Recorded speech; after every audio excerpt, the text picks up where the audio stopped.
নমস্কার। আমাদের ভারতবর্ষে বিভিন্ন ধর্মের জাতির মানুষ বসবাস করেন এবং এই বিভিন্ন ধর্ম বিভিন্ন জাতি তাদের মধ্যে বিভিন্ন ধরনের উপবাস প্রথা আছে। যেমন আমি ধরি হিন্দু ধর্মের মধ্যে রয়েছে একাদশী উপবাস প্রথা, শিবরাত্রি, নবরাত্রি। আবার কেউ কেউ তারকেশ্বর যাওয়ার আগে তারা 1 মাস ধরে উপবাস করেন, রাত্রে খান। আবার মুসলিম ধর্মে রয়েছে বিভিন্ন ধরনের উপবাস প্রথা, যেমন রোজা, রমজান মাস, সারা মাস 30 দিন ধরে সারাদিন কিছু খান না। আবার নফল রোজা বলে একটা রোজা আছে মুসলিমদের। ঠিক তেমনি খ্রিস্ট ধর্মে রয়েছে লেন্টটা কি 40 দিন ধরে তারা কিছু দিনের বেলা খান না। রয়েছে ফাস্ট, এটাও খ্রিস্ট ধর্মের এক ধরনের উপবাস প্রথা। ঠিক তেমনি আমরা যদি ধরি বৌদ্ধ ধর্ম রয়েছে বিভিন্ন ধরনের উপবাস প্রথা, যেমন উপোষদ, এটা অমাবস্যা পূর্ণিমাতে করা হয়। যেমন অষ্টাঙ্গিক শীল, এটাও এক ধরনের বৌদ্ধ ধর্মের উপবাস প্রথা। আবার ইহুদি ধর্মে যেমন রয়েছে ইয়ম কিপুর নামে এক ধরনের উপবাস প্রথা। এই উপবাস প্রথার উদ্দেশ্য হচ্ছে, এই ইয়ম কিপুরের উদ্দেশ্য হচ্ছে পাপ মোচন। তাহলে চিন্তাটা এখানে যে দীর্ঘদিন ধরে যে উপবাস প্রথা চলছে তার কি কোনো আমাদের গুরুত্ব আছে, তার কি কোনো তাৎপর্য আছে, তার কি কোনো উপকারী দিক আছে, নাকি নিয়ম ধর্ম করেছে তাই চলছে, নাকি নিয়মের পেছনে কোনো বিজ্ঞান আছে যার জন্য এই উপবাস প্রথাগুলো চলছে? তারই একটা ব্যাখ্যা দেওয়ার চেষ্টা করছি। উপবাস করলে মানুষের কি লাভ হয়, বা আমি ভিডিও শেষে বলবো উপবাস কারা করতে পারবেন না। তাহলে প্রথমে যে ব্যাখ্যাটা আসবো সেটা হচ্ছে, আমি যদি উপবাস থাকি তাহলে আমার কি লাভ হবে। উপবাস মানে না খাওয়া, সবাই এটা আমরা জানি। 1 নম্বর লাভ হচ্ছে, আমি যদি খাবার না খাই আমার প্যানক্রিয়াস থেকে ইনসুলিন সিক্রেশন হয়। সেই ইনসুলিন কাজ করার জন্য যে খাবারের উপরে কাজ করবে, আমি খাবার খাচ্ছি না, তাহলে ইনসুলিনটা বডির মধ্যে জমে থাকছে। এই ইনসুলিনটা হচ্ছে, তখন ইনসুলিনের সেন্সিটিভিটি বেড়ে যাচ্ছে। ইনসুলিনের সেন্সিটিভিটি বেড়ে যাওয়ার ফলে আমি উপবাস থাকার ফলে যে খাবারই খাবো সঙ্গে সঙ্গে কিন্তু তার যে গ্লুকোজ লেভেল সেটা কিন্তু নিউট্রালাইজ হয়ে যাবে। নাম্বার 1, তাহলে ইনসুলিন সেন্সিটিভিটি বাড়ায় নাম্বার 1 উপবাস থাকলে। 2 নম্বর বলবো, উপবাস থাকলে ওয়েট লস হয়, ওজন কমে। কি প্রসেসে ওজন কমে একটু ব্যাখ্যা করে বলি। 6 থেকে 8 ঘন্টা যদি আপনি না খেয়ে থাকেন তাহলে আপনার বডির গ্লুকোজ লেভেল ফল করবে। নাম্বার 2, 8 থেকে 24 ঘন্টা যদি আপনি না খেয়ে থাকেন তাহলে আপনার বডিতে যে জমা যে গ্লাইকোজেন আছে, লিভারে গ্লাইকোজেন জমা থাকে, আপনার স্প্লিনে জমা থাকে। এই যে গ্লাইকোজেন যে জমা থাকে বডিতে, সেখান থেকে যদি 8 থেকে 24 ঘন্টা আমি না খেয়ে থাকি, এই গ্লাইকোজেনটা ব্রেকডাউন করে গ্লুকোজ তৈরি হয়। অর্থাৎ বডির এনার্জি উৎপাদনের জন্য, শক্তি উৎপাদনের জন্য তখন বডিতে যে সঞ্চিত গ্লাইকোজেন যেটা লিভারে জমেছিল সেটা ব্রেকডাউন হয়ে শক্তি সাপ্লাই দেয়। যদি 24 ঘন্টার বেশি আমি উপবাস থাকি তাহলে কি হবে? তাহলে যেটা হবে সেটা হচ্ছে ফ্যাট টিস্যু, চর্বি যেটা আছে আমার বডিতে জমা, সেটা কিন্তু ভাঙতে শুরু করবে। চর্বি ভেঙে কি হবে? চর্বি ভেঙে তৈরি হবে কিটোন বডি। এই কিটোন বডি কি করবে? সারা শরীর এবং আমাদের ব্রেনে শক্তি সাপ্লাই দেবে। তাহলে 24 ঘন্টার উপরে যদি আমি উপবাস থাকি, আমার বডির জমা ফ্যাট ভাঙবে, আমার চর্বি ভাঙবে। আর একটু এগিয়ে যাই, 2 থেকে 3 দিন যদি আমি উপবাস থাকি তাহলে কিটোনের যে ব্যবহারকারিতা সেটা কন্টিনিউ থাকবে। এই কিটোন যত ব্যবহার হবে তত কিন্তু বডি ওয়েট লস করবে। তাহলে দেখুন, আমি যদি না খেয়ে থাকি, উপবাস মানি, তাহলে কিন্তু বডির ফ্যাট ভাঙছে, বডির গ্লাইকোজেন ভাঙছে, কিটোন বডি হিসাবে ব্যবহার হচ্ছে, মানে আমাদের ওয়েট লস হচ্ছে। এটা হচ্ছে নাম্বার 2। নাম্বার 3, আমরা যদি না খেয়ে বা উপবাস থাকি তাহলে আমাদের ব্লাড প্রেশার ফল করবে, কমবে একটু, আমার বডির কোলেস্টেরল লেভেল, ট্রাইগ্লিসারাইড লেভেল এগুলো একটু কমবে। নাম্বার 4, আমি যদি 24 ঘন্টা না খেয়ে থাকি তাহলে বডিতে যে ডাইজেস্টিভ জুস গুলো বেরোচ্ছে, যেটা ডিওড্রাম থেকে বেরোচ্ছে, যেটা আমার স্টোমাক থেকে বেরোচ্ছে, যেটা আমার বিভিন্ন স্যালিভারি গ্ল্যান্ড থেকে বেরোচ্ছে, এই ডাইজেস্টিভ এনজাইম গুলো কিন্তু বসে থাকবে।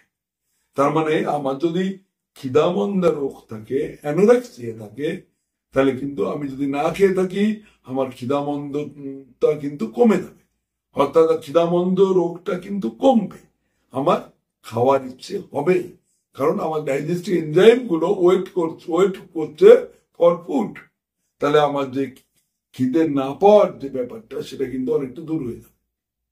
এবার 5 নম্বরে আসি, খুব ইম্পর্টেন্ট, মারাত্মক ইম্পর্টেন্ট একটা টপিক, সেটা হচ্ছে না খেয়ে থাকলে অটোফ্যাজি অ্যাক্টিভ হয়। মানেটা কি? মানেটা হচ্ছে শরীরের যে কোষ, যেগুলো আমাদের খুব পয়জনাস কোষ আছে, যেগুলো ক্ষতিকারক কোষ আছে, যেগুলো ডেড সেল আছে, সেই সেলগুলোকে অন্য সেলগুলো খেয়ে নেয়, এটাকে বলে অটোফ্যাজি। এবং ইট ইজ ইম্পর্টেন্ট, এই অটোফ্যাজির মাধ্যমে আমরা যদি না খেয়ে থাকি এই অটোফ্যাজিটা অ্যাক্টিভ হয়। এই অটোফ্যাজি অ্যাক্টিভ হলে আমার বয়সজনিত যে রোগগুলো, তার ডেড সেলগুলো, আধমরা সেলগুলো কিন্তু অন্য সেলগুলো খেয়ে নেবে, তাহলে বয়সজনিত রোগ কম হবে। তার থেকে বড় কথা হচ্ছে এই অটোফ্যাজির ফলে আমার ক্যান্সার সেলকে কিন্তু হেলদি সেল খেয়ে নেবে, আমার ক্যান্সার হওয়ার চান্স কমবে না খেয়ে থাকলে। তাহলে অটোফ্যাজি মানে হচ্ছে cell clearance and cell construction. বাজে সেলগুলো, দূষিত সেলগুলো খেয়ে নেবে, নতুন সেল তৈরি হবে, এটাকে বলছে অটোফ্যাজি। আপনারা হয়তো জানেন 2016 সালে এই অটোফ্যাজির উপরে জাপানের বিজ্ঞানী ইয়োশিনোকি ওসুমি, সে কিন্তু এই অটোফ্যাজির উপরে নোবেল পুরস্কার পেয়েছিল মেডিসিনে। তাহলে এবং এই অটোফ্যাজি বিদ্যাকে কাজে লাগিয়ে বর্তমানে কিন্তু ওষুধ তৈরিতেও এর কার্যকরী ভূমিকা দেখা যাচ্ছে। সুতরাং আমি না খেয়ে থাকলে কিন্তু আমার অটোফ্যাজি অ্যাক্টিভ হবে, এবং এর বিষয়ের উপরেই ইয়োশিনোকি ওসুমি 2016 সালে নোবেল পুরস্কার পেয়েছে, এটা আবিষ্কার করে। তাহলে আমি তো এতক্ষণ বললাম যে আমরা না উপবাস থাকলে কি কি আমাদের লাভ হবে। তাহলে আমি কি সারা জীবনই না খেয়ে থাকবো 3-4 দিন? আমি কি 2 দিন ধরে না খেয়ে থাকবো? এটা তো হতে পারে না। তাহলে আমার বক্তব্য হচ্ছে এটা, আপনারা ইন্টারমিটেন্ট ফাস্টিং করুন। প্রথমেই বলবো, আপনি যখনই খান আপনি গলা পর্যন্ত খাবেন না, আপনার পাকস্থলীর 1/4 ফাঁকা রেখে খাবেন। এটা জাপানিজরা করে, জাপানিজরা রাতের ডিনারে খুব কম খায়। এই যেহেতু পুরো পেট গলা অব্দি খায় না, 1/4 ফাঁকা রেখে খায়, তার জন্য তারা অনেক বেশি দিন বাঁচে, 100 বছরের উপরে বাঁচে। তাহলে আপনার আয়ু বাড়াতে গেলে যখনই আপনি খান কিছুটা পেটকে ফাঁকা রেখে খেতে হবে। যদি ফুল পেট খান আপনার অ্যাসিডিটি বাড়বে, অম্বল বাড়বে, গ্যাস বাড়বে, আপনার হার্টের প্রিলোড বাড়বে, আপনার হার্টের উপরে প্রেশার বাড়বে। সুতরাং যখনই খাবেন কিছুটা স্টোমাককে ফাঁকা রেখে খেতে হবে। 2 নম্বর বলবো, রাতের খাবার যত তাড়াতাড়ি পারবেন খেয়ে নেবেন। এবং যেটা আমার সাজেশন সেটা হচ্ছে, আপনি যে খান, যে 3 বার খান, এই খাওয়ার মধ্যে আপনি বরং ইন্টারমিটেন্ট ফাস্টিং করুন। This is my suggestion. Intermittent fasting মানে হচ্ছে আপনার না খেয়ে থাকার সময়টাকে একটু বাড়িয়ে দিন। ধরুন রাত 10টায় খেলেন, সকালে আবার খাবেন 10টায়, তাহলে 12 ঘন্টা দেখুন আপনি ফাস্টিং থাকছেন। রাত্রে আমরা কিছু খাই না নর্মালি। তাহলে ইন্টারমিটেন্ট ফাস্টিং যদি বাড়াতে পারেন তাহলে আপনার শরীরও সুস্থ থাকবে, আপনার সঙ্গে যদি ব্যায়াম করেন তাহলে আপনি নিরোগ হতে পারবেন, এবং আপনার ওয়েট লস হবে, আপনার ফ্যাট কমবে, আপনার যে এক্সট্রা ক্যালোরি, যে আপনার যে ক্যালোরি যেটা গ্লাইকোজেন রূপে সঞ্চিত আছে সেটা ভাঙবে। সুতরাং আপনাকে কিন্তু এই ইন্টারমিডিয়েট ফাস্টিংটা প্র্যাকটিস করলে আপনি কিন্তু সুস্থ থাকবেন, শরীর ভালো থাকবে এবং অনেক আয়ু বাড়বে। যদি তার সঙ্গে আপনি এই নেশাগুলো না করেন, অবশ্যই অ্যাডিকশন কিলস আওয়ার হেলথ। যে কোনো অ্যাডিকশন, স্মোকিং হোক, অ্যালকোহল হোক, এনিথিং। এবার পরিশেষে একটা কথা বলবো যে কারা এই উপবাস প্রথা করাটা ক্ষতিকারক কাদের ক্ষেত্রে, যেমন প্রেগনেন্ট মহিলা, তাদের আমি বলবো না উপবাস করতে, কারণ পেটের বাচ্চাটার ডেভেলপমেন্ট হবে না। নাম্বার 2, যারা ডায়াবেটিস পেশেন্ট, তাদেরও বলবো না, তাদেরও একটা নির্দিষ্ট সময় পরে কিছু খেতে হবে, না হলে হাইপোগ্লাইসেমিয়া অ্যাটাক হবে, গ্লুকোজ লেভেল ফল করে সে আনকনসিয়াস হয়ে যেতে পারে। আর বলবো না যাদের প্রেশার অতিরিক্ত হাই, তারা কিন্তু ইন্টারমিডিয়েন্ট ফাস্টিং একটু ছোট ছোট গ্যাপে করতে হবে।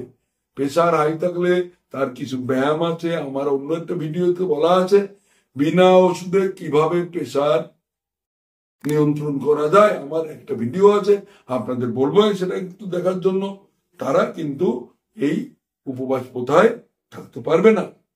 যারা একদম ছোট বাচ্চা তারাও কিন্তু উপবাস প্রথায় থাকবে না। যারা একদম বয়স্ক অ্যাবভ 70 ইয়ার্স তারাও কিন্তু এই প্রথায় থাকবে না।